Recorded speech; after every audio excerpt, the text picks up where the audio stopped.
Renaissance Wrestling Podcast.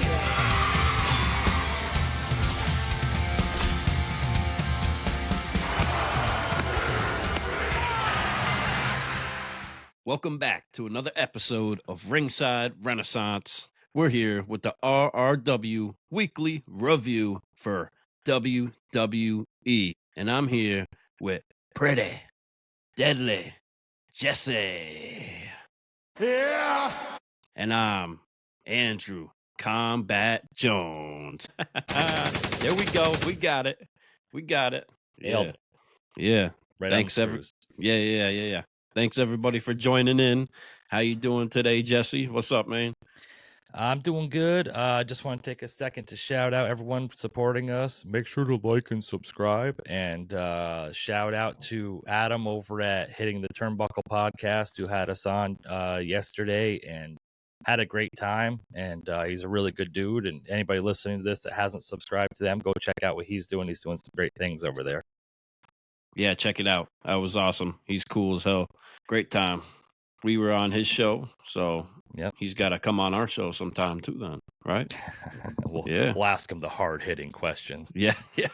I think he could hang with us, though. I mean, Oh, yeah, for sure. I tried dialing it back a little bit. I didn't want to Yeah. embarrass us too much, but I think Yeah. he could hang with us if Oh, yeah.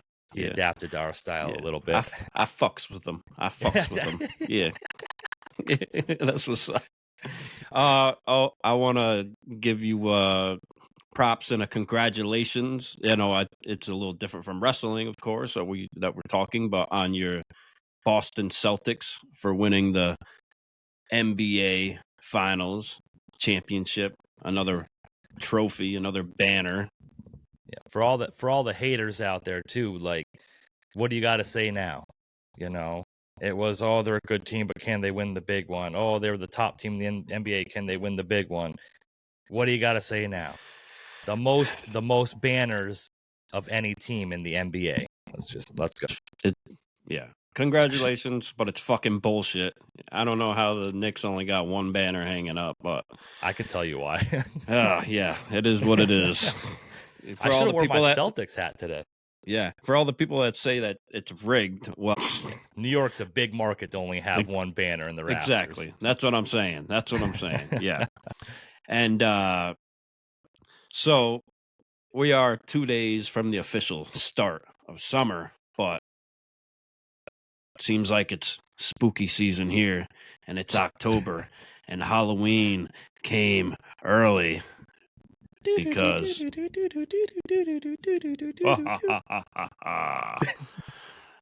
the Wyatt Sick have arrived. We're here. I wish they weren't. Yeah, so the entire IWC is going crazy. You're going sick. They are sick with the Wyatt Sick.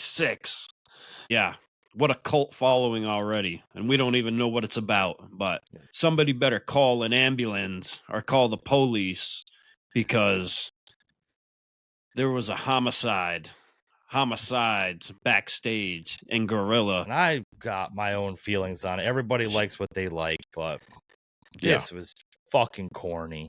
It was so corny. Like, this is the payoff everybody wanted. Like, this is what everybody wanted to see. Like, all power to you, but like, I can pay $9 at the local fucking IGA down the road and like see like their yearly haunted house. And it's probably more spooky than this is. Like, I'm glad that production crew set up the door and the smoke machines and the strobe lights and everything else before the Wyatt Sick fucking murdered them all. That was very nice of them to set it up right before they got killed. So I hope the Raw crew was just fine because they were all taken out and bludgeoned and shot or whatever the hell it was. Yeah, did they get shot in the head? Is that what we were led to believe? It looked like Chad Gable had a bullet hole through the head. Yeah, and Karrion Kross was laying there with blood splattered on the wall behind him. I don't know. And then some people said they saw Gunther laying there. Fucking. Yeah. I don't know, man. If this is your thing, I got some some other things for you. Ready? The Hills Have Eyes, The Conjuring, Wrong Turn, Jeepers Creepers. Go watch this bullshit over there. Like, I'm here to watch wrestling. I'm not here to watch a lot of fucking gimps and fucking spirit Halloween masks fucking walking around with fucking styrofoam mallets trying to look menacing. The human centipede. Yes. Do you think they all do that after the show goes off the air? I don't know. Maybe they were mad about Chad Gable's ankle lock human centipede and came and showed him a visit. The Wyatt Sick centipede. That's fucking corny, man. Nonetheless, people love it and they're on board with it. Seems like it. So it is what it is. Paying respect to Bray Wyatt. We'll get more to it later. But let's go back to SmackDown before the Clash at the Castle that was live in Glasgow. Yeah, the main points really is the Grayson Waller effect show, which they called out DIY, which continues to build this DIY A-Town Down Under feud leading to a tag title match. DIY just doesn't do it for me. I'm not too big on this. They're great in the ring, like they're great wrestlers, but just like the whole DIY like gimmick or whatever, whatever the hell you want to call it. I'm just not down with it. I don't know. This is what pisses me off the most about it is that they had this whole thing. Then very shortly after they panned the crowd at different stars in the crowd. And we had the tag team that should be going for the tag titles right now. Yeah. Should be the highlight of SmackDown. Yeah. I know you have all these Cody crybabies out there. I know you have these LA Knight fanatics out there, Bloodline fanatics out there. Mm-hmm. The straw that stirs the drink on SmackDown is pretty deadly, okay? So, we have pretty deadly just appear in the crowd. Yep. And that's all they do. They just wave to the crowd hi. They have the little graphic of their name at the bottom of the screen, and that's all we get of Pretty Deadly. And I think this is just an abomination. I think that out of everything that I was sort of disappointed with Raw, SmackDown, WWE in general, this was the biggest slight. It was great to see them on the TV. Yeah, don't get me wrong, but we want to see more of Pretty Deadly on our TV. Yeah, we want to see more of them, and they were there, and why not speak on them more? The thing is, maybe DIY ends up winning the tag championships, and then Pretty Deadly comes in to challenge and take those titles. I like that. Yeah, I like that. I think that that's fingers crossed. That's the most logical conclusion we can get for this, because obviously they still want to feature them. Why even? Everything has meaning in WWE, right? Except for the Wyatt Sick thing. So why even show them or feature them in the crowd if it wasn't something going on? I'm pretty sure they're from overseas and stuff. So, maybe just kind of highlight them. But yeah. And we did get to see them play darts with Luke Littler on the social media page. Pretty Deadly showed them up on social media. So did they put the dart tips in the right locations? Depends on what location is your right location. Oh. Everyone's got a different right location. So this ended up, SmackDown kind of ended up, it was kind of just a filler episode leading up to Clash of the Castle, give Scotland an extra show before the PLE, and it ended with Solo Sikoa facing Kevin Owens. The Bloodline, Tama Tonga and Tonga Loa attacked the Street Profits backstage, so they weren't able to help Kevin Owens tonight. Nick Aldis made the stipulation that they were barred from ringside for the match, which Solo Sikoa said to Paul Heyman that if he lost, he was going to take it out on Paul Heyman. Right. It's his fault. Yeah. And his four chins were a-fluttering, and I'm a big Kevin Owens fan. Solo Sikoa's been kind of holding his own lately. He's been doing his thing, and they were very similar styles too. Like in the ring, they're very similar, bigger men that kind of are agile and smash mouth and we finally saw Paul Heyman show a little bit of loyalty towards Solo Sikoa in this new bloodline. Yeah. Kevin Owens hit the stunner on Solo Sikoa, went to pin him 1-2. Paul Heyman grabbed Solo's foot, put it up on the ropes, got the ref's attention, which distracted Kevin Owens and led to a couple of not thumbs in the butt. We're talking about Samoan spikes. Samoan spikes, the best finisher in wrestling. You think? Just as great as the Rainmaker. I'm gonna thumb you, and then so Paul Lee did apologize to the crowd and Kevin Owens after he put his leg on the ropes. He's like, I'm sorry. I'm just trying to save my life here. I'm blinking twice. I'm being held hostage against my will by the bootleg bloodline. The bootleggers. The bootleggers.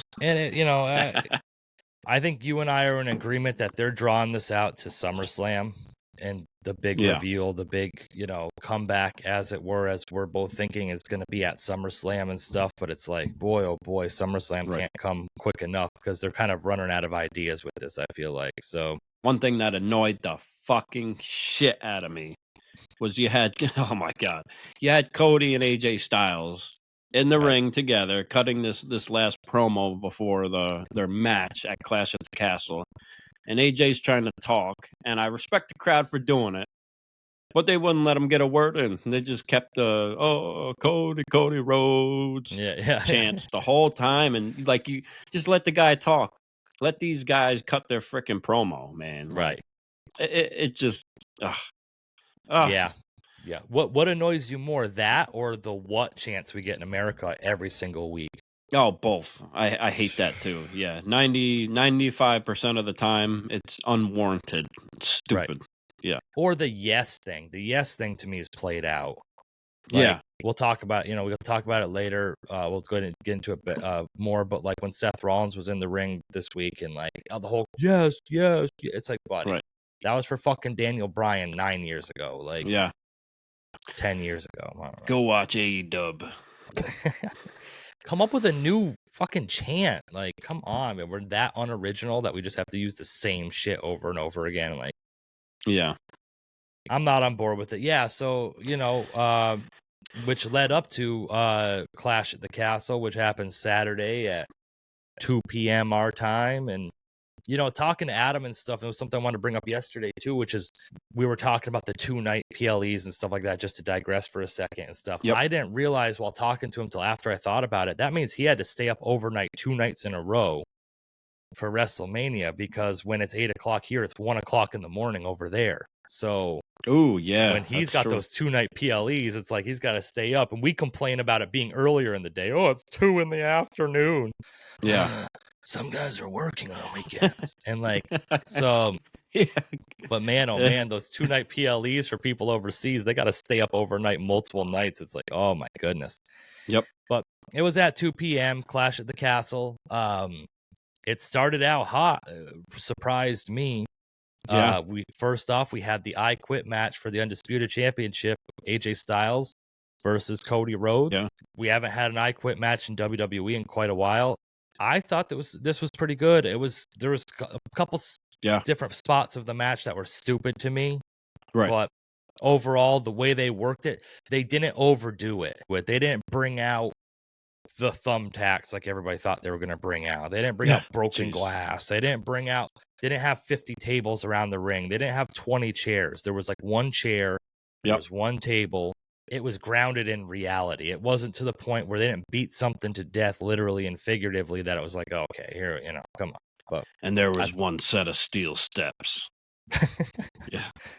If there are multiple steps, it's one set. You're right. So, wow, maybe there was technically 2, but there was one in the ring that was. Yeah, it was interesting way to start the event. Going into it, I wasn't sure how they were gonna place the card like that, because it seemed like they wanted to have Drew go last. I would assume it made the most sense to get the big O, and what else was gonna come out and start with a real bang like that. So that was smart. The crowd is going crazy doing their Cody chants. again, and the crowd was great for the whole event in general. International PLEs have been great lately. The match was very well done. I thought it was pretty original, like for what they did. It wasn't something that we seen from them in their last match. It was very different. The I Quit match and Last Man Standing matches, I'm not like a huge fan of them a lot of times. AJ was beating up Cody for a little bit, and he asked Cody, "Do you quit?" He said, "Absolutely not." It's cool they got, just a referee there just to hold the microphone. Yeah. It gets awkward, I think, for the performer. Like, yeah. What do you say? What do you say? What do I say? No. Suck my ass. Screw you, Cody Rhodes. Yeah. So one thing, it didn't make sense is like AJ apparently he passed out. They said he had him passed out.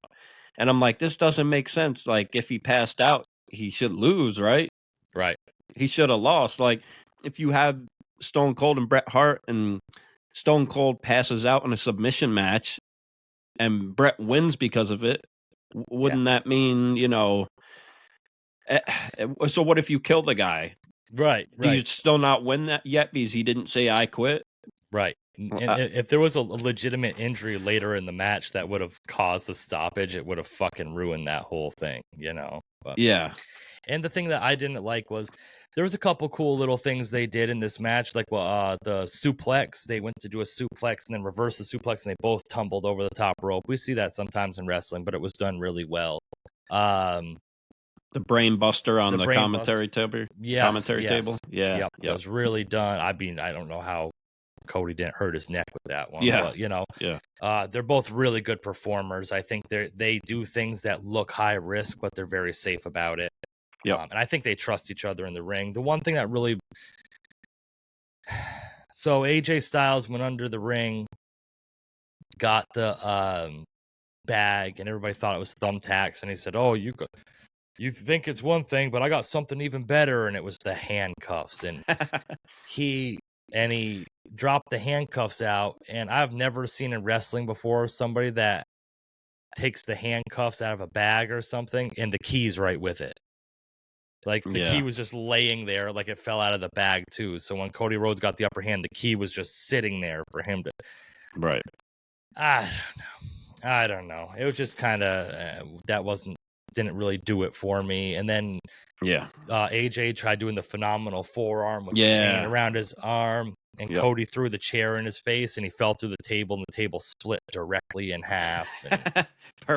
Perfect timing. Perfect landing. Cut right down the middle and stuck the landing. Yeah. Sucked the landing, Yeah. So. Yeah. The chair throw was cool. That aspect of it. And we also got Mama Rhodes. We had a Mama Rhodes sighting. Yeah. Highlight of the night. And she slapped the shit out of AJ Styles too. Yeah. She was spicy. Yeah. Mama Rhodes was spicy. Yeah. She slapped him like she wants to slap the final boss. Oh, yeah.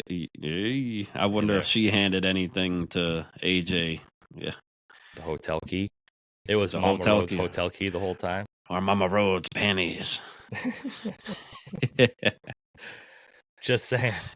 So the match ended up Cody got the handcuffs off because he had the key and handcuffed AJ.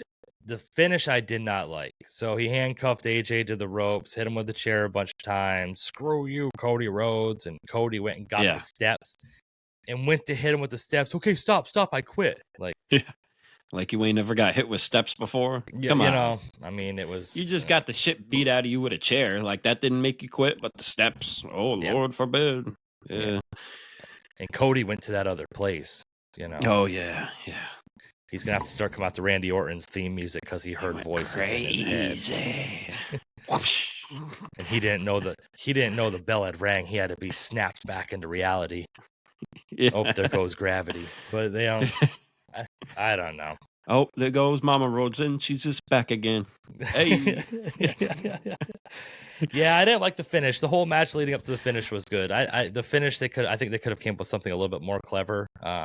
It wasn't horrible though. I'll say Yeah, that. For an yeah, I yeah. Quit match, because sometimes it's just like, and I was wondering where they're going to go with it, if he's going to have him submission or like, I don't know. That's why it's like I Quit, last man standing. Okay, I'm just going to take 10 things and throw it on top of the opponent so they can't get up. Like, Yeah. I'm going to lower a forklift on them and they can't. So I guess they had to up the ante from their singles match, and Yeah. it was fitting, and it gave the overseas crowd a stipulation match that, like I said, wasn't overly done. It wasn't beat to the point of like, okay, enough's enough, So I was wondering at one point if Cody was going to have Mark Henry come out and just bear hug AJ Styles till he quit. To quit him, yeah. For stealing his retirement ruse. That I didn't think about that. He would have came out in the pink suit. Yeah. And squeezed the quit out of him. Oh, a pink leotard. He wanted to be sexual chocolate. Pink. Yeah, exactly. So after the match, Cody Rhodes went out and gave Mama Rhodes a kiss and said, "This one's for you, Mama." And Mama Rhodes walked. Oh, I love Mama Rhodes, man. Mama She's Rhodes. awesome. Shout out Mama Rhodes. And he walked up the aisle and was celebrating by the entrance. And who came out to congratulate him? We had the interim head of the table, Solo Sikoa. Solo was just randomly standing next to him, and they looked to their side and seen each other and made eye contact. They looked longingly in each other's eyes. It was intense, and it was awkward. Solo gazed upon him to say, "Remove my loins." But they know what they had to do. I couldn't keep going. Okay. So then the Tonga brothers came out and started beating up Cody Rhodes. Beat him right down in the aisleway until we heard voices in our head. And Kevin Owens and Randy Orton came out for the save, and Cody Rhodes shot right up and started fighting back. He wasn't hurt anymore. So yeah, the tides turned very fast there. Yeah, and it kind of, it's intriguing to me moving forward because, like, okay, so I had this theory of Jimmy coming back and Jey with Roman to fight the Bloodline and everything else. Yeah, are they gonna do this whole thing with Roman maybe recruiting Randy Orton, Kevin Owens, and Cody to help him fight the Bloodline? Yeah, I mean, I think it would be bigger, especially if you're going to save it for like Survivor Series, like War Games type of scenario. Yeah. If that's what they choose to do, and they do, it's a big draw at this point, right? And they've done it a few years in a row now. So right, and to keep Orton and KO involved with this storyline makes me think that they're going to continue with them moving forward down the line. Okay, so we have this Herculeo guy that's rumored to come in, and Jacob Fatu, who's rumored to come in. Who knows what side they're going to be on? Yeah. But just say they join Solo, that'd be 5 guys. It's usually 5-on-5, right, for the War Games. Yeah. So then they could do Roman, Kevin Owens, Randy Orton, and then have Jimmy and Jey, and then have Cody being like a title match. Yeah, I didn't see that coming at the end, like with Cody and Solo of the match. I don't know if they necessarily had to do it then. But I guess it was a way to have Kevin and Randy and the rest of the Bloodline be part of the show. Yeah, because Kevin Owens and Randy Orton got a huge pop when they came out. Moving on, we had the women's tag team title triple threat tag team partridge in a pear tree match where we had the champions Jade Cargill and Bianca Belair. We had Zoe Stark and Shayna Baszler, and we had Alba Fire and Isla Dawn, which was a surprising finish to me, but when I looked back and thought about it, I wasn't as surprised. I didn't see it coming. I actually thought it was a great match up until the botch. And then it seemed like there was a few sort of botches, but I enjoyed the match. I was surprised going up to that point till when Jade slipped on the ropes. Yeah, and I think that whole hot tag comeback thing was all like a planned spot. Like, okay, I'm going to do a springboard clothesline, then I'm gonna get up and slam you and do this. So when the first move got botched, they kind of didn't know what to do. They were kind of you could tell frozen, Yeah, she looked. Yeah, she's like, oh shit. But Isla Dawn and Alba Fire, they look good. Like, Yeah. they put on a good show. Shayna and Zoe Stark was great. Zoe Stark is killing it right now too. Yeah, Like, Zoe Stark's so good. yeah, like So good. she does the whole like the swing for the fence thing, the home run thing afterward. Like, yeah, Yep. good And shit.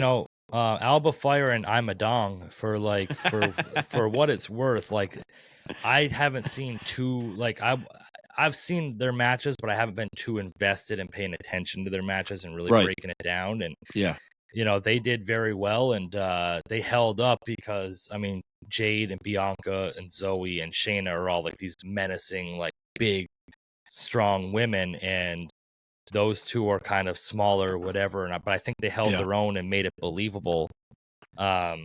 oh for sure, they're good in the ring, and, Yeah. and you can tell why they were called up from NXT because when they first were months ago, I wasn't quite sure why they were taking them. They had kind of put them on for a little bit, a little while ago, and they did great. And then now they're back again, and they're the champions. So it's not really a surprise. Yeah, it was a little surprising to me that they would take the titles off Jade and Bianca this early. Yeah, me too. Yeah, that caught me off guard. That Yeah. was the surprising thing. Yeah. To have Alba Fire and Long Dong win the titles, like, to me, it was less surprising because they had 3 matches featuring Scottish-born wrestlers there, and if Yeah. all 3, 4 technically, but the tag team and Piper Niven and Drew McIntyre were all to lose, Yes. I could see that being whatever. And you never know. I mean, they could have a rematch with Jade and Bianca this week on SmackDown and they can win it back. You know what I mean? Like, Right. just to have a hometown team or a hometown wrestler, performer win a title over there, I think made the crowd a little less disappointed with the other two it not turning out so well.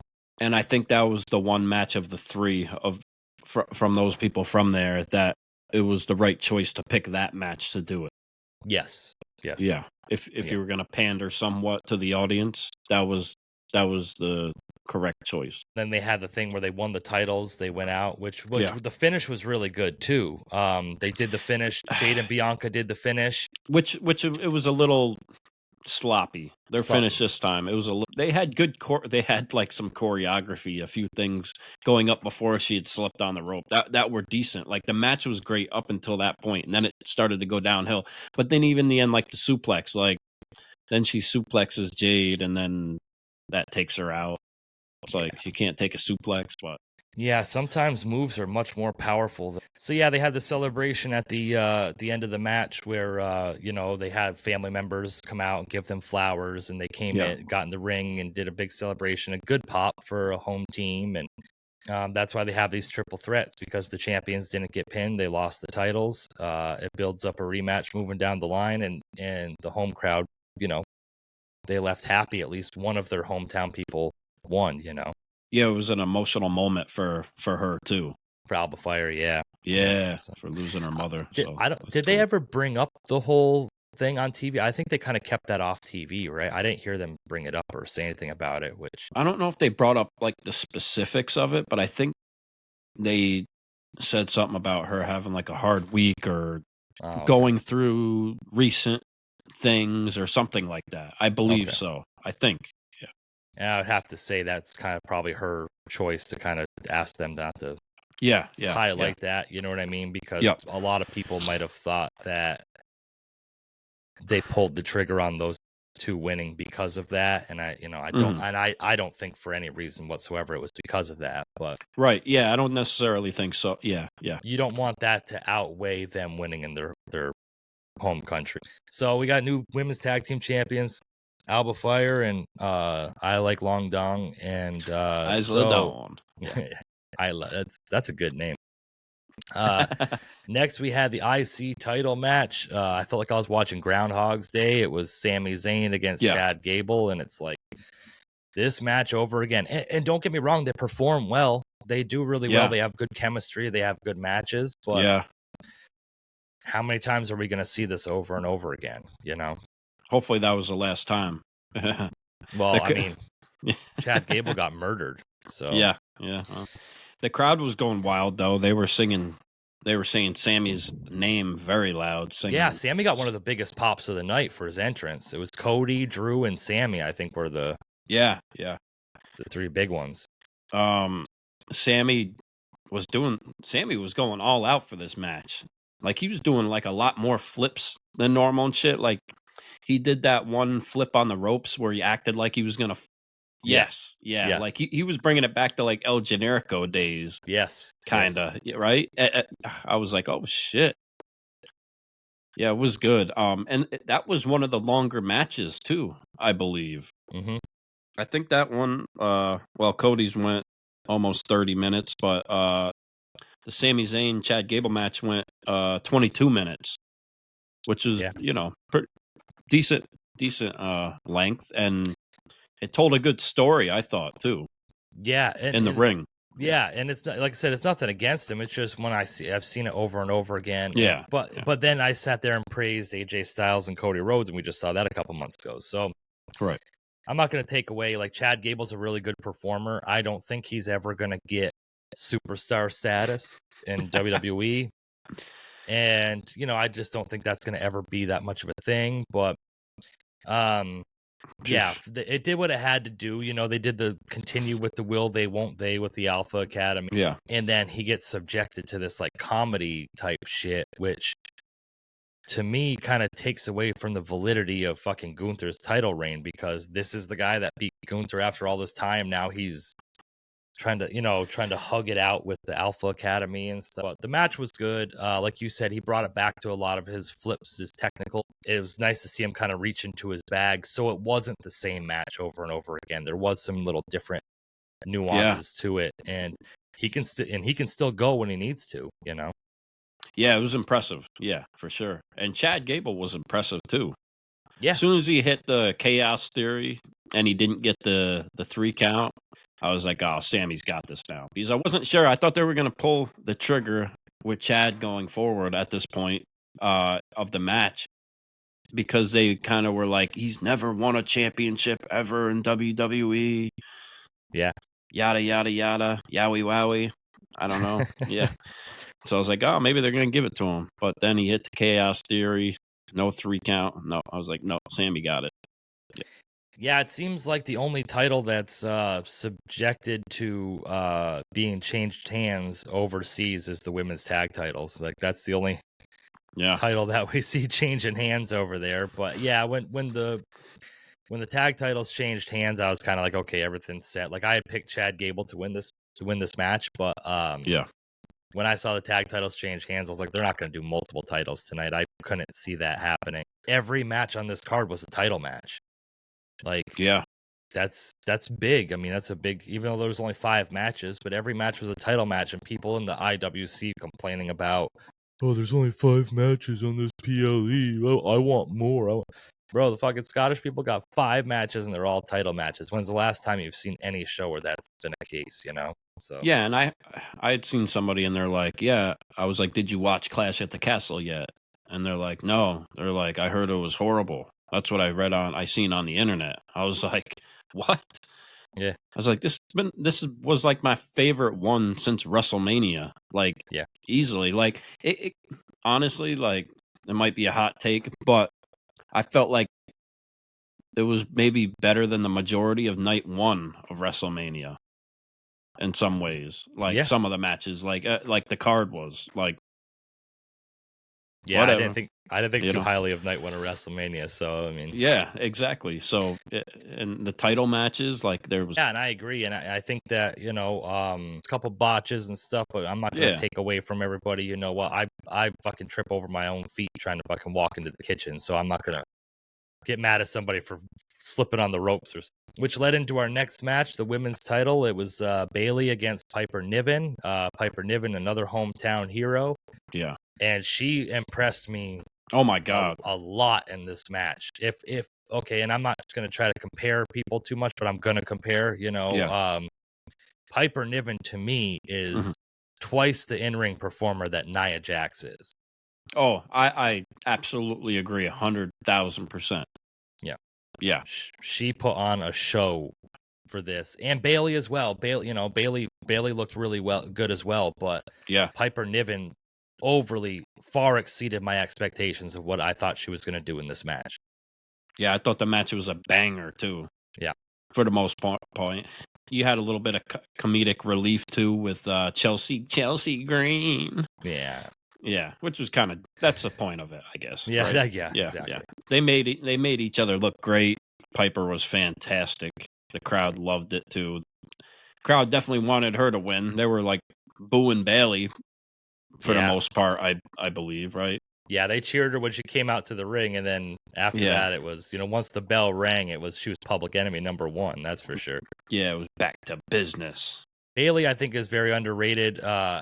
She's women's champion, so I can't say that, but I'm going to say, as far as her being used, they have a promo on SmackDown leading up to this that I think they both did really well. And I've said it before, the way that certain women's champions on Raw are being highlighted is an injustice to like how little Bayley is being used on SmackDown, because I think Bayley is twice the performer, twice the in-ring talent. Yeah. And again, I hate comparing, but the way they're as little as they're using Bayley for how good she is fucking criminal. Yeah, for the amount of story that she's getting compared to like Liv on Raw, I can see where you're coming from. Yeah. And that promo that they did with Piper and Bayley, like they did a great job of telling Piper's story too. Right. Yes, for people that didn't know too much, and then highlighting, of course, being from Scotland and all that. And yeah, it was good. Very good. Great build up. Yeah. Yeah. And the finish too, man. Like it was very hard hitting too. And Bayley held up with it. But that crucifix bomb that Bayley did, driver. Yeah. Driver, yes. Yeah. My God, it was so good. I had to rewind it like 2 or 3 times. Like I saw it the first time and I said, shit. And I like rewound it 2 or 3 times. And props to her too, because like the way she caught it and brought her down, she didn't quite have both of her shoulders down at first, so it almost like botched it, and then she changed it, cradled it, and improvised it, so it made it legit. I was like, oh, that was good, like good catch, like good they fix. didn't want 2 PLEs in a row of botched pins, Yeah. And Chelsea Green had came back out after she got thrown out, and she was messing with the referee. Came out in the lucha mask. Yeah. Hey, it was smart on her. It was, the ref didn't know it was her. I mean, she had the same outfit, just no mask. I mean, it's kind of yeah. She was really up on them ropes trying to make that little dress go up. I'll tell you what, she was bopping around. She was flaunting it. Yeah. Was she bopping or were you? I don't know. Don't tell. What's his name? Zack Ryder or no? He don't go by that no more. Matt Cardona. Yeah. Don't tell Matt Cardona. She's not a sleazebag hoe like Liv Morgan is. So yeah. So we got the main event of the night was don't talk about your champion like that. She's not my champion, damn it. So congratulations to Bayley retaining the women's title. The main event of the night was the champion, the world heavyweight champion, Damien Priest, defending against another hometown hero, Drew McIntyre, who got a hero's welcome. Yeah. The bagpipes and all. Oh, it was really cool. It was really cool. Yeah. Because they were playing like that song of Scotland kind of when they came down. Yes. And then it morphed into them playing the bagpipes for Drew's entrance song. Right. Yeah. And that was cool. The way it transitioned over too was very cool. And like I'm a mark for Roddy Piper, and that was the bagpipe song he used to play. They used to play for him coming down to the ring and stuff. And was it a tribute? Was it not? I'm not. I'm gonna say it was a nice tribute to Roddy Piper. And it was really cool, really well done. And the crowd was real loud for him too. Like, he got them riled up too. Even when the music stopped, he just kept going, and they were it was great. That's how you want to see it. Yeah, right. And it was cool too because his music started, and the crowd was kind of like whatever. But as soon as he walked through the curtain and they saw him, that fucking place just went through the fucking roof, man. It was so good. And El Campeon, Damien El Priest, Campeon. Yeah. was in hostile grounds, that's for sure, when he came out. And Yeah, it was good. Yeah. When he got out to the ring, he goes to hold up the title, and Drew steps in front of him. yes, Yeah, that plays was to the so crowd good. even more. Yeah, I like that move. That was a good Yeah. move. Yeah, And Drew was like, I'm not taking my eyes off you. Like, it was like, I'm laser focused. And Yep. really well done. Hard hitting match. Yeah. Damian Priest, he impressed me here as far as like keeping up with Drew McIntyre ever, but I think he needs to change his attire a little bit To get like- away from the bondage Undertaker type of look. Yeah, it Yeah. just looks too. I don't know what it is, man, but like he wears like that leather jacket with the chains on it and everything, and then he fucking takes it off, and it's just like a spandex tank top and like purple spandex tank. I'm like, as far as the match goes, I'm gonna keep it in ring. Like he stayed up with Drew McIntyre's hard hitting style that Drew McIntyre like thrives in. And They were two huge dudes, and they were Yes. just like throwing each other around, like a mano y mano. It was good because they're both so fucking big. Like, right.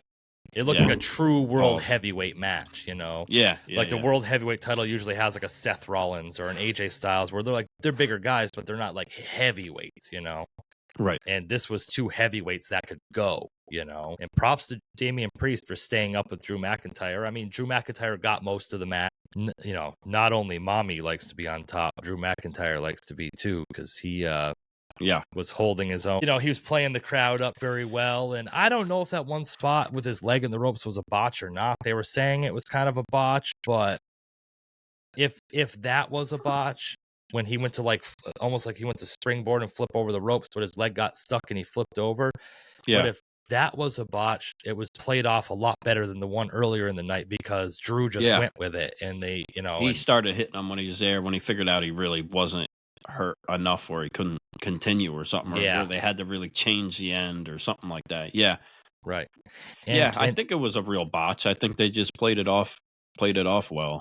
And I think I think Damian Priest sold the leg a lot more than it was actually hurting, because he sold that leg the whole rest of the match, and it was maybe he was hurt, I don't know, but I think he was maybe selling it, but like the way he was doing it was just really well, and it played into the match going forward because they improvised, because obviously if it was a botch, they weren't planning on him flipping around and his leg getting stuck, but they played the hurt leg going forward, Damien not being able to put the weight on his leg and Drew attacking the leg, and they improvised and made that a part of the match, which was really, really well done. And that's what professionals do, something happens and they work it into the match, that's very lots of props for to Damian Priest for that too. If he really did get hurt too, and he was struggling, he fucking pulled it out. I'll give him that, man. Yeah, for sure. And Drew McIntyre hit the Claymore on Damian Priest through the barricade. Oh yeah. Broke the barricade down. That was a cool little spot to change it from. You're always getting just like a spear through the barricade, Yeah. They really need to reinforce that barricade because that thing is just very flimsy. I mean, you think they would have worked it?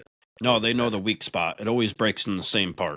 Yeah, they know the right place to hit it. They've scouted it very well. Yeah, they got their scouting report. They had a couple false finishes back and forth. And one false finish. Drew was up on the turnbuckle. Damian Priest went up and hit a Hurricane Rana with his hurt leg too, which was great. Not a second later, Drew gets back up when Damien's still playing off his leg and hits him with the Claymore. And that Claymore, like, Damien sold it so good. His body just like went limp. He almost sold it too well because he kicked out. Yeah, right. But it was like that. It was a hell of a Claymore. That was If it was a 3 count, that would have been a great sell. But the fact that he kicked out, kind of right. Yeah, like I said, Damien really impressed me in this match, being able to keep up with, because Drew McIntyre's got a motor on him and he can go. And and to keep up with him and make it competitive and a believable competitive match was really well done. And top tier shit. Yep, he did the South of Heaven. Yep. To a 2 count, but like he couldn't get it all because of his legs. They kept playing that leg, and like it was good that, like I said, if that was a botch and he actually did hurt himself and stuff, they improvised and worked it into the match so well to like keep the match flowing and keep it like not being muddy or anything like that, And if that wasn't a botch and he meant to like get his leg stuck in the ropes like that when he was trying to jump over him, props to that too. Yeah, I was gonna say, that's quite the stick. Yeah, he stuck that fucking landing. Yeah, like Jesus.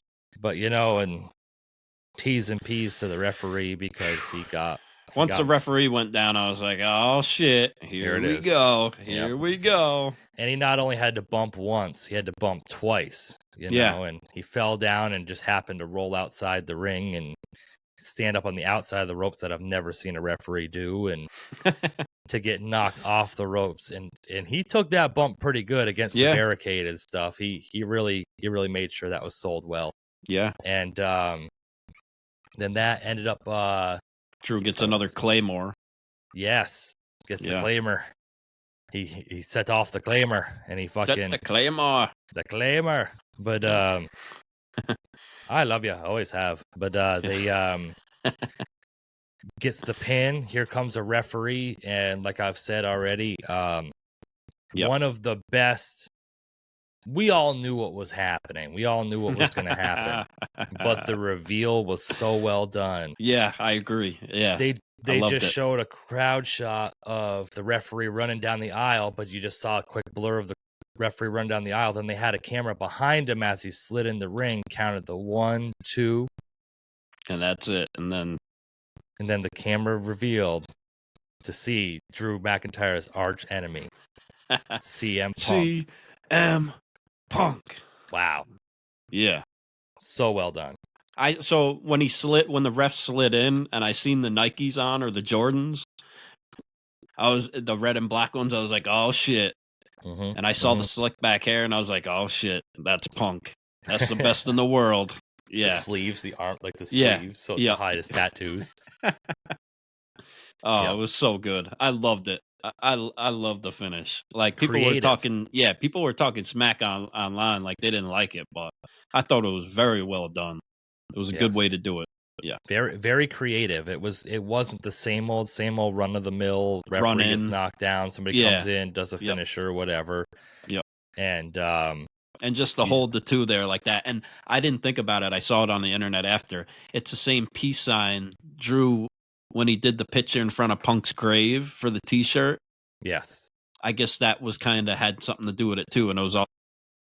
And the peace sign is something different over there. Apparently, it might mean "fuck you" or something like that. Oh, also too, it does somewhere overseas. Yes. Yeah. So, because Nixon got in trouble for that. Yeah, my apologies if I'm butchering it or if that's not what it means or the wrong place, but that you know what I mean. Yeah. So it's a sign of disrespect apparently too over there. Right. So yeah, that's interesting. And so it was a triple entendre. And Drew was not having it. He got up, and I thought Punk was going to get his here. I really thought this was where Punk was going to get it. I thought Drew was going to destroy Punk, turn around, get Damien Priest finisher, and get the pin. Right. That's what I thought was going to happen. But once again, slithery Punk slips out of the way, and he gets grabbed by the throat and playing a little bit. Snarmy heel there. Yeah. Kicks Drew McIntyre right between the legs, and the rest is history. It was a good nut shot too. Yeah, it was. It wasn't one of them fake ones. Like it was a good looking nut shot. Yeah. Pause. Yeah. He tain't gonna forget about that. So they hit him right south of heaven, and then he turned around right into the south of heaven from Damien Priest, and the referee just so happens to be revived and gets in the ring. 1, 2, 3. Damien Priest retains the title. The crowd went silent. It was a cold 1, 2, 3. Yeah. And I sent you a thing this morning about CM Punk. He found the one group of his fans in the crowd, and he went over and hugged them and kept saying, I thought I was going to get jumped. I thought I was going to get jumped. I thought I was going to get jumped, you know? Yeah. So, yeah. Yeah. I really thought that was going to be some nuclear heat, but he found like the 5 guys in the crowd wearing Punk shirts and just went over to them, you know? Yeah. It was great. I loved it. Yes. I loved the finish. I loved the PLE in general. I really enjoyed it. Yeah. Very well done. And like I said, there were some twists, some turns, a little bit of surprises. The tag title switching hands was a surprise for me. I really thought CM Punk was going to come out, but the way he came out was a surprise to me. The way the I Quit match was a surprise to me, the way it ended. So, you know, and I thought Chad Gable was going to win. So overall, it really, it wasn't like I picked what was going to happen and I was just fucking reading my prediction, you know. So I enjoyed that very much. So good job, Vivek. Good job, Trips. Good job. Keep it up, Levesque. If you haven't been murdered, keep it up, you know. So now time to cue the awesome music and graphic. Yeah!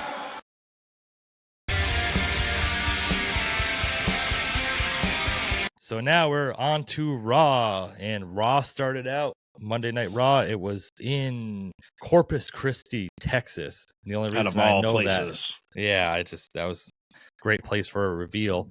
Yeah. June 17th, show started out with the return of none other than Seth freaking Rollins, which was a big surprise to me.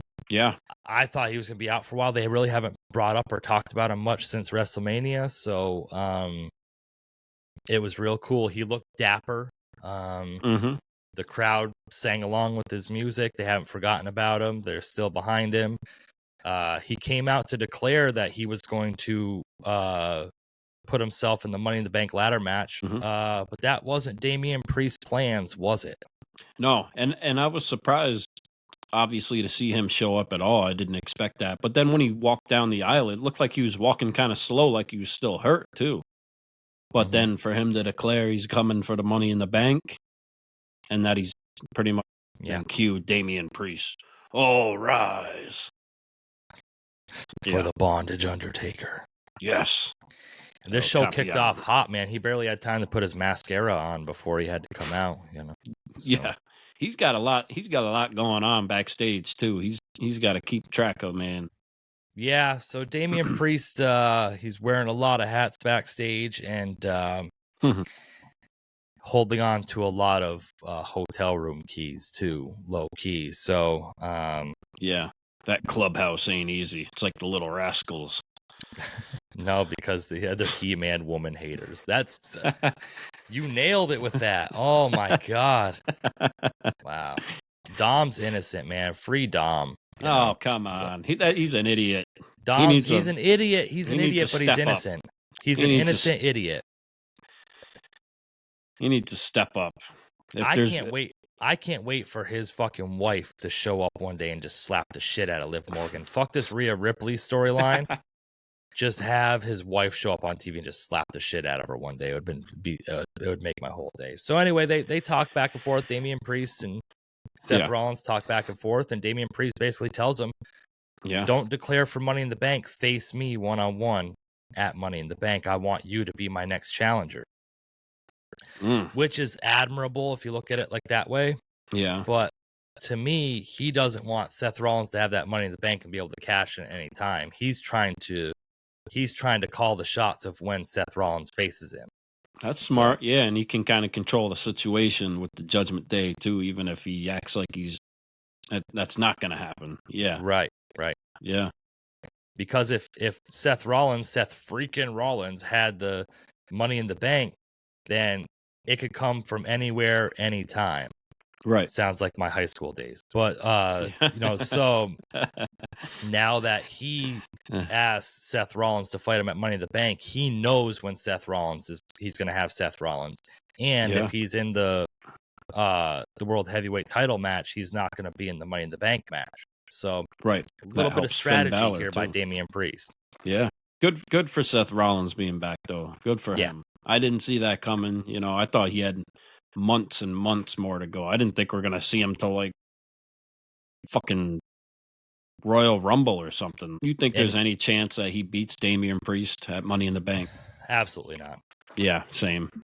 Absolutely not. And that's, there's going to be some more fuckery. Like, so Roman Reigns' title run is similar to like Damien Priest's title run, where like every title defense he had, there has to be some sort of outside interference or some sort of ridiculousness to keep the title. Like, there's no legitimate wins that I see Damien Priest like getting, So, yeah. which sucks because after the title reign's over and you look back on it, it's like, yeah, okay, So, yeah, it's got like an asterisk next to it. right. Yeah.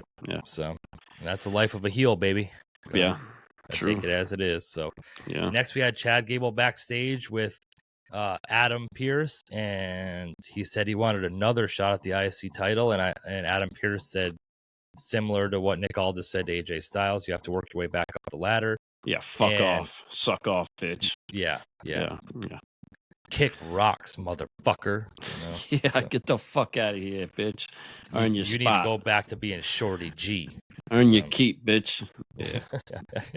And you need to keep stepping. Yeah, so he said, I got the perfect challenger for you if you want to start working your way back up the ladder. And Chad Gable came out, and we got Big Braun coming out. And for lack of better words, squashing Chad Gable. He had a little offense, but this was obviously meant to just clown Chad Gable moving forward. And and set up the post-match. Yeah. For Maxine Dupree and Otis. Put the fucking title on Maxine Dupree. Yeah. Well, she's got a broken ankle or something, right? Yeah, apparently, but I mean, Liv Morgan's fucking got a broken spirit, and she can fucking hold the title. So I don't know. Well, I'll tell you what, I'd like to watch those two go at it. I bet you would. In the ring. In the hotel. Did Maxine Dupree take the hotel key? Ooh. I don't know. God. Maybe there's two. We got fucking Andrew Holmes over here trying to fucking like Sherlock Holmes, not like the other Holmes, but yeah, so the post match with Alpha Academy, Chad Gable basically told Maxine Dupree to hop out of there and threw her crutch out of the ring and got out of the ring, and Otis was okay with that until he saw Chad Gable push down Tozawa. Oh, yeah, that was it. And that was the breaking point. All of this shit that's happened, Otis getting slapped, Maxine Dupree getting knocked off the apron, Sammy getting beat up, all of this stuff, Otis just kind of idly stood by, but the breaking point was Tozawa getting shoved on his ass. Otis had enough. God. Yeah. Otis did some Otis things. Yeah. So. Yeah. Well, I mean, nobody ever said he was smart. Yeah. Yeah. That's mean. You're bullying just like Chad Gable did. I will not stand for this. Hey, bitch, walk. You don't need that crutch. Yeah. Get to stepping. You're gonna have to do this show solo. I'm tired of it. Yeah. So we finally saw the breaking up of Chad Gable with the rest of Alpha Academy, and they went backstage to later. You saw Alpha Academy packing their bags in the locker room. They were leaving. They were done. And wait, what are you guys doing? Where are you going? I'm leaving you, Chad. I'm leaving, and I'm town. taking the kids with me. Expect to hear from my lawyer. I will send for my parcels in the morning. And I'm leaving town. To which Chad Gable said he was going to declare himself to be in the qualifiers for Money in the Bank ladder match, which he is in a match next week against Chad. Chad Gable's in the match next week against Braun Strowman. And how does he deserve this? I don't know. And Bronson Reed's the other guy in the triple threat match. Chad Gable's not gonna be able to compete. He got murdered. Yeah. So they're gonna have to fill the spot. Got to fill the spot here. They're gonna have to fill that hole. Yeah. Lots of holes to fill. Yeah, who wants to get sandwiched in between Braun Strowman and Bronson Reed and fill that hole? Yeah. Tell us in the comments. Tell us tell us in the comments, would you want to fill that hole? We had Finn Balor backstage. We had the Judgment Day backstage. Finn Balor was explaining to Damien Priest why he took the key. And after we had the play-by-play by Pat McAfee explaining who took the key. And Pat McAfee continues to impress. Like, yeah, that was good. I'll never stop shouting out Pat McAfee. He's just so funny. And he's said it before that he believes like all of like real life is all pro wrestling. It's all storylines. Like everything in life is storylines and stuff. So right, he really buys into the whole aspect of everything going on. And anyway, Finn Balor says that he threw the key in the garbage, to which we find out that Dom is missing his vest, his purple cow vest. Can't find it. What happened to it? You guys see my purple cow vest? My purple cow vest, dude.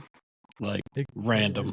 Yeah. You could have just said vest, buddy. We know what you're talking about. Yeah. Like, cow. Like, you're going to piss off PETA. Like,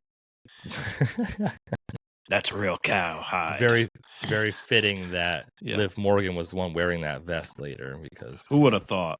Yeah, but cow vest, it really fits. So, yeah. And then we had a triple threat qualifier for the women's Money in the Bank. Io Sky defeated Zelina Vega, Kiana James. Oh, Io Sky was going to win. I believed Io Sky was going to win. That was my prediction going in. Yeah, and it just kind of was just time filled.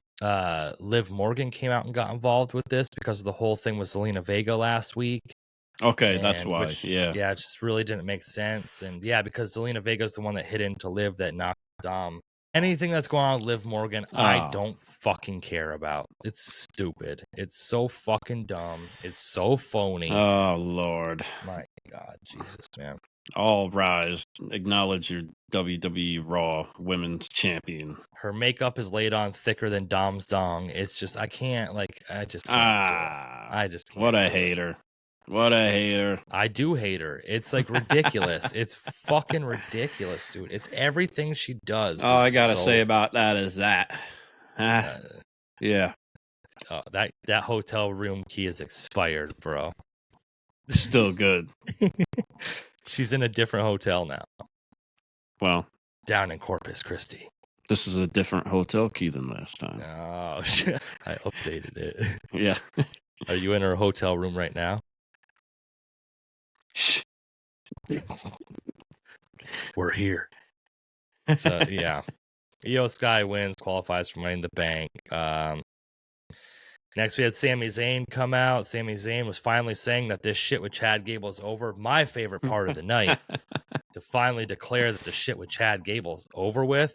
Thank fucking God. Yeah. And he said he was ready to take on any challenger in the back. And who was the challenger that came out? And it's Braun Breaker. Braun Breaker. Yeah. He comes out and he held his own on the mic a little bit.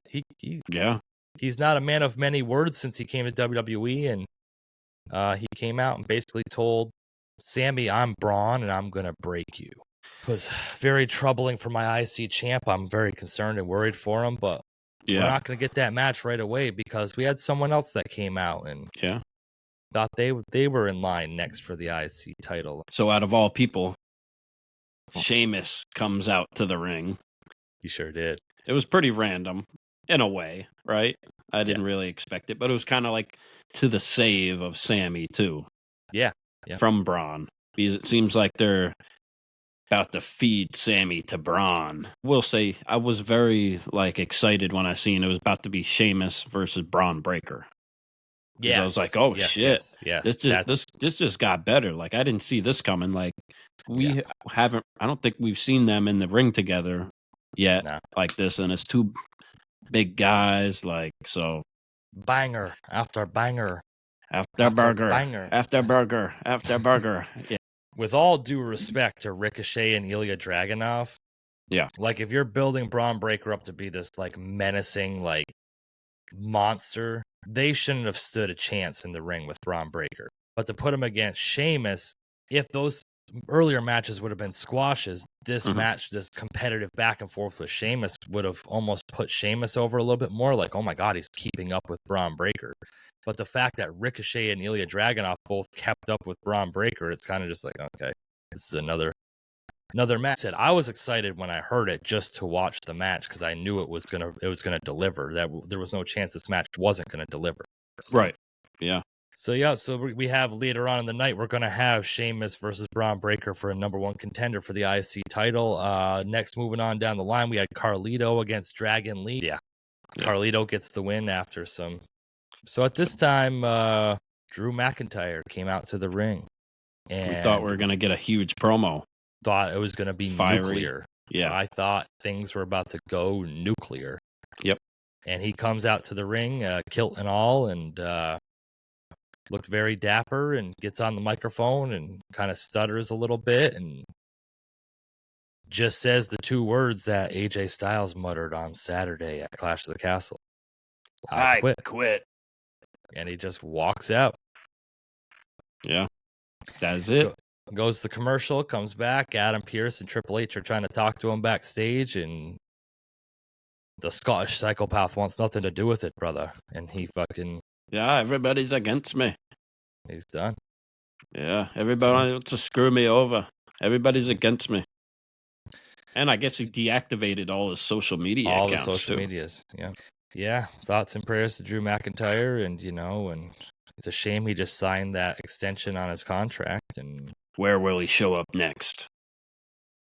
Maybe on SmackDown in Chicago this Friday. Chicago, man. Yeah. When Liv Morgan came out earlier in the night to confront Selena Vega, she was wearing the purple cow print vest.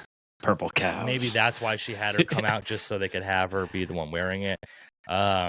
Okay, yeah. Then we saw backstage, Dom walking backstage and came around a corner just to see Liv Morgan standing there with his vest on.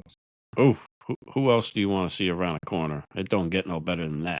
I'd rather see a fucking meth head with a knife in a back alley around a corner than to see fucking Liv Morgan around a corner. I bet you would. She's, but yeah, no, maybe 10 years ago. But like, so, I don't Let's go, Liv. Let's go, Liv. Dom's innocent, bro. Like, Dom's innocent, obviously. This was the compelling thing to me is she's like, if you want it, you better take it off me. Oh, God. I'm here for it. Absolutely. Don't listen to the haters, Liv. Keep doing your thing. Do you think, like, she goes... Best champion. Best WWE Raw Women's Champion of all time. Liv Morgan, baby. Holy fucking shit, man. My God almighty. And my ears melt every time she talks, too. I'm melting. You're going to have to take it off of me. That was A-list acting, dude. Come on. She needs to go to Hollywood. Like, forget about Timeless Tony Storm. She's the real fucking movie star. Jesus Christ. She's the star. Please go to Hollywood so I don't have to see you on my fucking wrestling anymore. Like, go be in movies because I can choose not to watch certain movies that you're in. Like, I want to watch Raw on Monday, and I gotta watch this dog shit, bro. She can do it all. She can do it all. Then go do it all, please. The only thing she can't do is be a fucking believable women's champion because she's had one title defense, had I think one match since she's won the title. Like, yeah, fair enough. What the fuck is going on with that? We need more in ring with Liv. We need less in ring. Just have her lose the title and have her keep doing this whole little fucking shit off in their own corner of the fucking universe, please. No woman can stand a chance with Oblivion. Dom starts taking the vest off her, and who's around the corner? Damian Priest to catch them doing it, and Dom go. Was it good timing? Was it good timing, or was it Damian Priest and Liv Morgan were around that corner together? Nah, those two are working together. Okay. I don't care what anybody says. Damian Priest is the one behind all of this. Him and Liv Morgan are in cahoots. They're there to fucking break up the Judgment Day because he's fucking tired of everybody saying that he needs the Judgment Day to win. He's tired of everybody saying Rhea Ripley's the head of the Judgment Day and not him. So it's El Campeon and El Campeon-Ho. El Campeon-Ho, yeah. Yeah. It would be La Campeon-Ho. El and, you know what I mean? There's Yeah, I don't know. I'm not going to try to break that down, man. I failed Spanish class. So, yeah, Damian Priest, there's a reason why he was just around that corner, lurking in the shadows. Okay. Maybe he likes dressing Liv up as Dom when he bangs her. Yeah, I don't know. He's got like a weird fantasy or something. Okay, yeah. I want you to wear the purple cow vest and then banger and banger. Well, she did wish Dirty Dom a happy Father's Day and called him Daddy. Maybe Damian Priest likes wearing G-strings and being called Mommy. Bondage Undertaker. Time will tell on that one. Apparently, they're going past PG because we had a murder scene at the end of the show. So anyway, yeah. Then we had Katana Chance and Kaden Carter defeated Dakota Kai and Kyrie Sane. Don't care.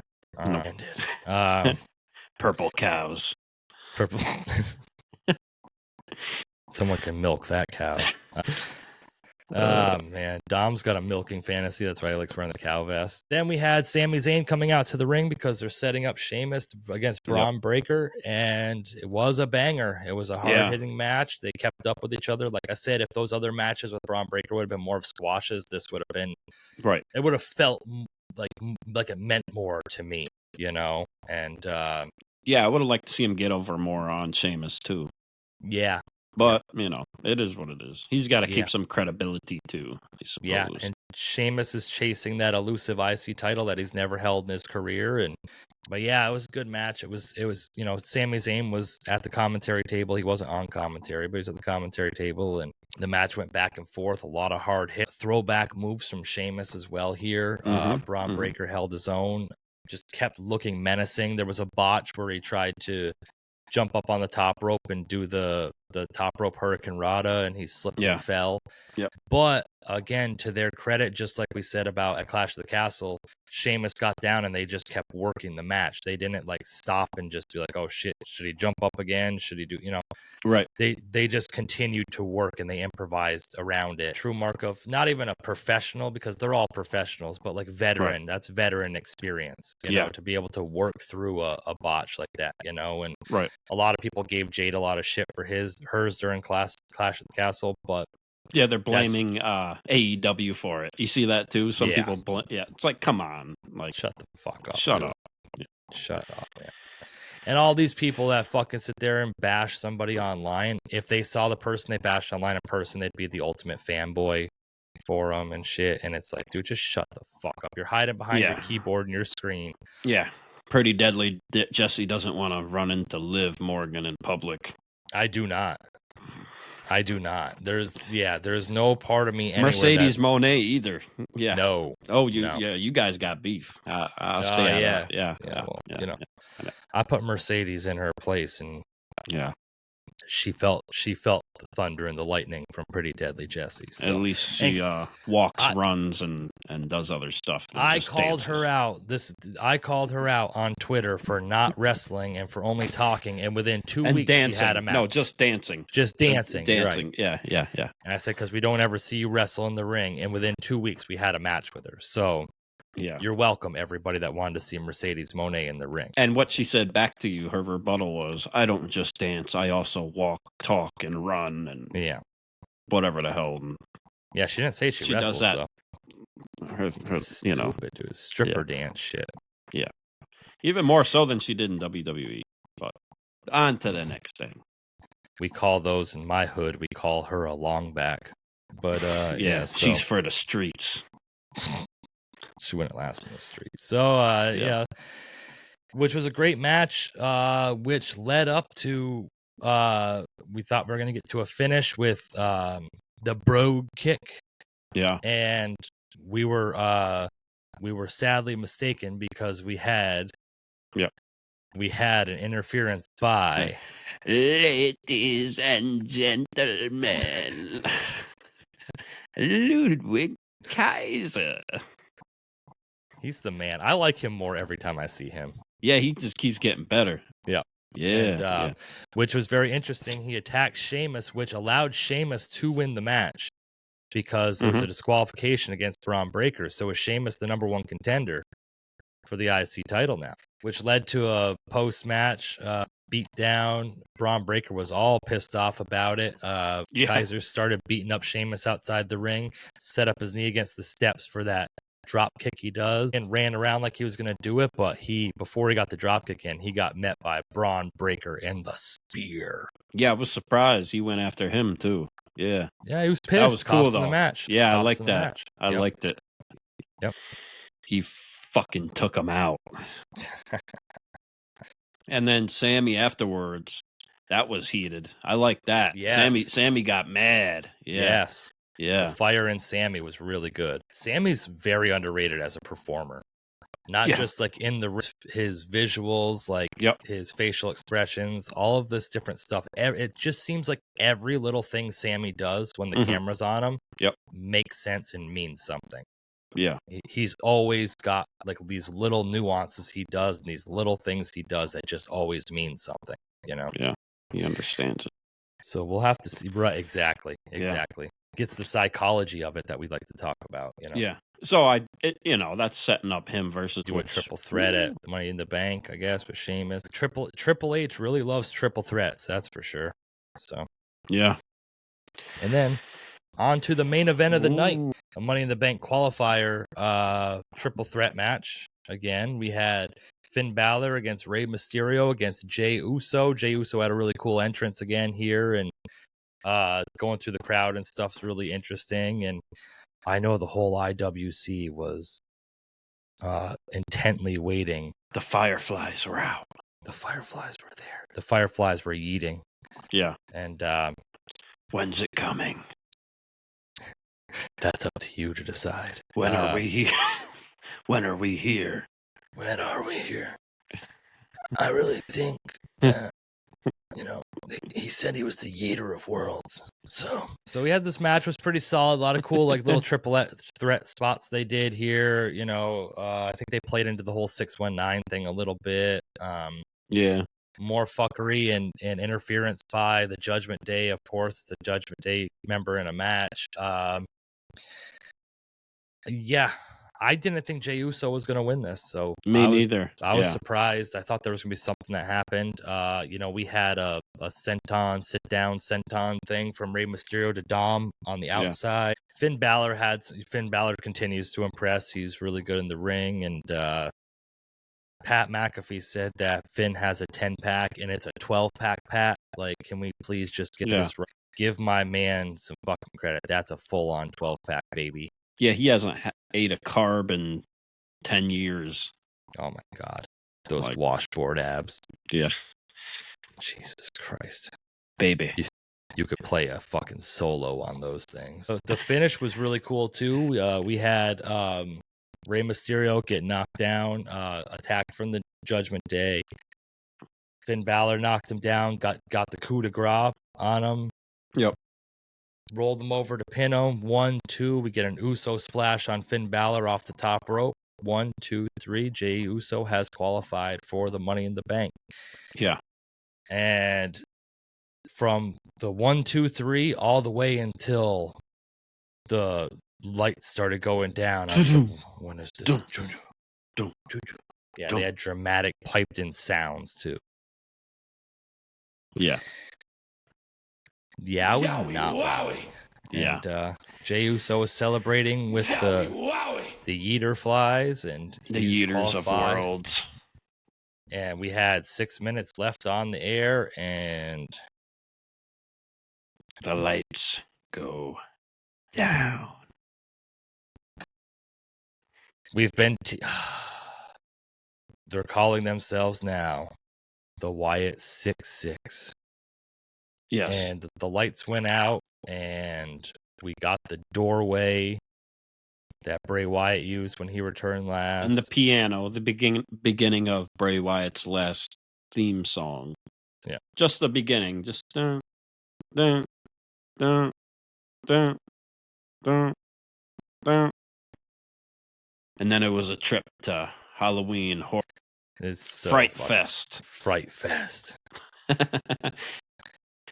I'm not impressed with this. I think it's fucking stupid. The reveal was dumb. It looks fucking corny. It looks fucking cartoony. It looks fucking like people wearing rubber masks that we know who they are. They were all fucking jobbers in the company before they put on rubber masks and walk around.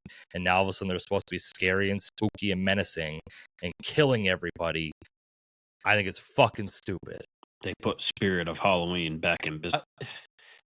Listen, like, there's a lot of people out there that love it, so respect to them. It is what it is. Everybody likes before. It's been a while since we've had some type of like supernatural type of stuff in WWE, right? And we're wondering if it's maybe because like Triple H is more in charge of stuff, and Vince is gone, and they had different styles, right, of what they would like to do or put over, or like what the creative in general. So I was a little surprised by Triple H with this type. I do think like the beginning part was creepy as fuck with like Nikki Cross. Nikki Cross. No, that's Sister Abigail, bro. Oh, that's it. Oh, That's my Sister, bad. Don't. Yeah. She is no longer Nikki Cross. The mask was creepy, like the woman crawling out there. It was creepy. I give them that. It was like I was watching like The Conjuring or something. Halloween, like I said, Halloween came early. People are happy. They definitely have a cult following. And then, yeah, it was like we're walking into like a haunted house backstage, and everybody was dead, I guess, or massacred. Yeah, I'm not a fan. Not. I love how Sister Abigail finally makes an on-screen appearance for the first time, I think, and it's played by a girl that wasn't even in the WWE when Sister Abigail first came about. So right, that makes a lot of sense. Nikki Cross wasn't even part of WWE when Sister Abigail first got brought up. So and I understand moving with the times and everything else, and it just was fucking dumb. They go backstage, everybody's laid out and massacred, and everybody thought it was going to be Alexa Bliss too. Right? Yeah. So if these 30 people were all killed between Jey Uso winning and the lights going out, they went and killed 30 people and set up their bodies all strategically and then started smoke machines. Because if they were all killed before the match ended, someone would have ran out and been like, oh my God, they killed us all. And I'm glad they kept the cameraman alive. They decided not to massacre the cameraman, so we all got to see what happened backstage. They needed a witness. Yeah. You have to leave a witness to tell the story. They love it. If you love it out there, that's cool. Tell us what you think about it in the comments, or if you like it or you don't like it. I respect it either way. It is what it is. Who knows? The thing is, like, who knows where it's going to go in the future, right? Like, where's the story go? And then they got this whole 6, they call it, but even though there's only 5, but because I know, yeah. You got to remember, the spirit of Bray Wyatt is the 6th. Yeah, like, all respect to Bray Wyatt, I get it. People love him and they have that connection with him. And it was blowing up on the IWC. Low hanging fruit, as we call it. Yeah. I'm going to post about Bray Wyatt to get interactions on social media. This is, time will tell, and we don't have to get into it today, but like, where are they going to go with all this? Like, what's the end game of all this? Are they just going to have regular one-on-one matches now? Like, they just went through and killed everybody backstage. And on top of that, you're trying to make the Bloodline be like this menacing group of people that don't care. They just want to watch the world burn. Now they don't fucking mean shit because the Wyatt 6-6 fucking just kill everybody.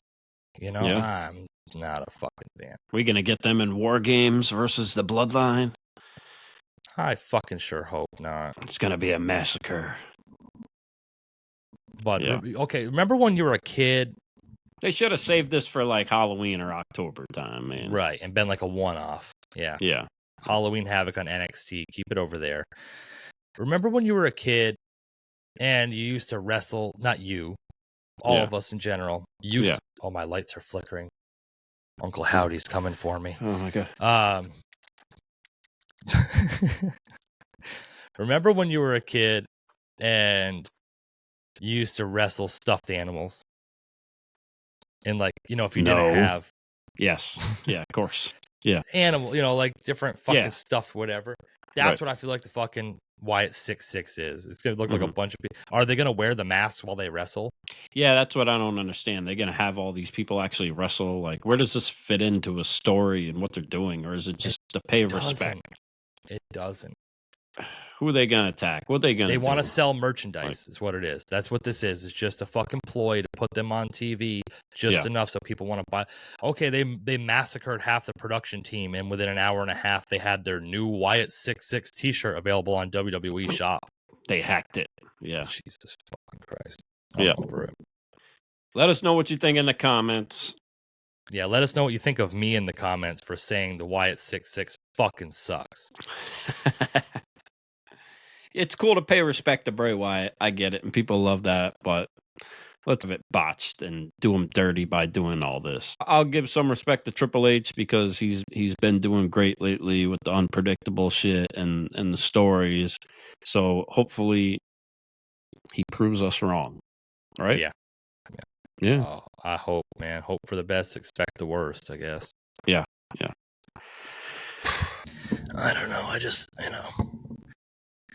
I'm with it. I think that Dexter Lumis is going to have a really great run, and it's just reinventing his career. We'll see. We will see. Hopefully we don't see much of it. Hopefully it's on for a few weeks and just goes away. Yeah, I'm looking more forward to what happens on SmackDown with CM Punk and Drew McIntyre kind of comes back for that beatdown to spoil Punk's coming home party. That's what I'm looking forward to. Agreed. Yeah. Pretty deadly, man. We're getting there. We saw them on TV. Now we just need DIY to become transitional champions. And those tasty snacks are going to bring the world titles home with that. Yeah. Let's go. Let's do it. Yeah. And ICP, you keep fucking Punk's name out your motherfucking mouth. How about that? You fucking juggalo bitches.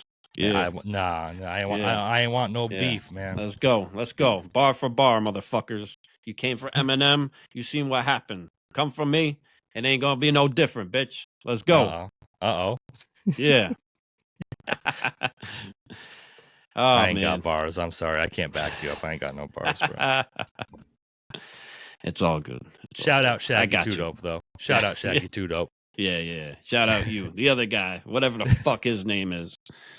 You keep his name out your motherfucking mouth, too. All right? Yeah.